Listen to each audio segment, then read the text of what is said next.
3, 2. Pierre, on nous voit les mains bien remplies, une coupe, un joli bouquet de fleurs et surtout une très belle victoire de Bold Eagle. On avait parlé de ce prix de l'Atlantique comme une répétition générale avant l'Elite Club.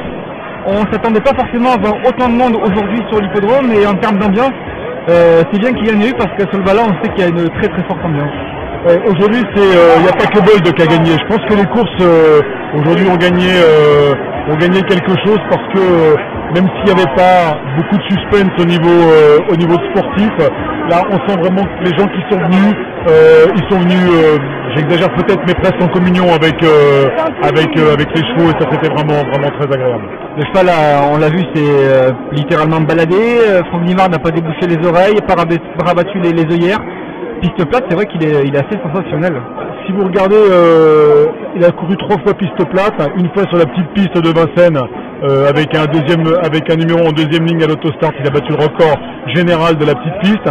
Il a couru à Volvega, il avait explosé sur une piste effroyable le record de Commandeur Crow de cette 10e. Il a couru au Sable d'Olonne et en finissant la course d'une main, Eric Raffard avait fait un temps vraiment exceptionnel. Aujourd'hui, l'objectif n'était pas de faire un score ou chose comme ça, c'était de le tester avec un numéro pas forcément évident à l'auto. Vous savez, Sébastien Garato dit sans aucune malice, c'est un cheval tardif, c'est un cheval de piste plate et c'est un cheval d'été. Quand en plus à 5 ans vous gagnez le prix d'Amérique, à 6 ans la triple couronne, ça vous laisse augurer quand même des choses hyper sympas. J'espère que tout le monde se rend bien compte de la chance qu'on a, moi bien entendu, mais tout le monde, de pouvoir voir ça parce que c'est vraiment sympa.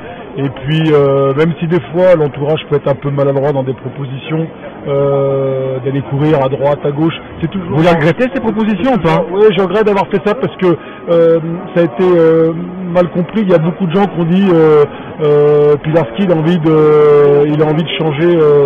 changer les conditions de course pour son cheval. Je veux pas du tout. C'était pas ça la philosophie. Non, pas du tout. Ben non, vous imaginez bien. Aujourd'hui, on est invité partout à la loterie, à l'Olympia Travette, n'importe où. Les Américains, ils veulent nous faire une course sur mesure. Moi, aujourd'hui, je vous dis franchement, la victoire me fait très plaisir, mais avec un cheval comme Bold Eagle, la limite, elle est très fine entre la forfanterie et la fausse modestie. Moi, je savais, j'étais quasiment certain que le cheval allait très bien courir aujourd'hui. La très bonne surprise, c'est le monde. Le monde est dans cet hippodrome, c'est vraiment sympa de voir les gens. Et en plus, on leur a fait plaisir parce que le cheval a très bien couru. Direction Stockholm. À direction Stockholm, ouais, ça nous fait très envie parce que en plus 1600 mètres auto en 2 batteries, parce que je sais pas si vous avez vu le cheval, mais il aurait pu repartir dans quelques heures. En plus contre des spécialistes, contre des milers, Nuncio, Delicious, et puis j'oublie surtout pas Timoko, notre ami Timoko, notre vieux copain Timoko, le vieux guerrier Timoko. Ça va être vraiment sympa. On va là-bas pour gagner, mais pour se faire énormément plaisir. Merci.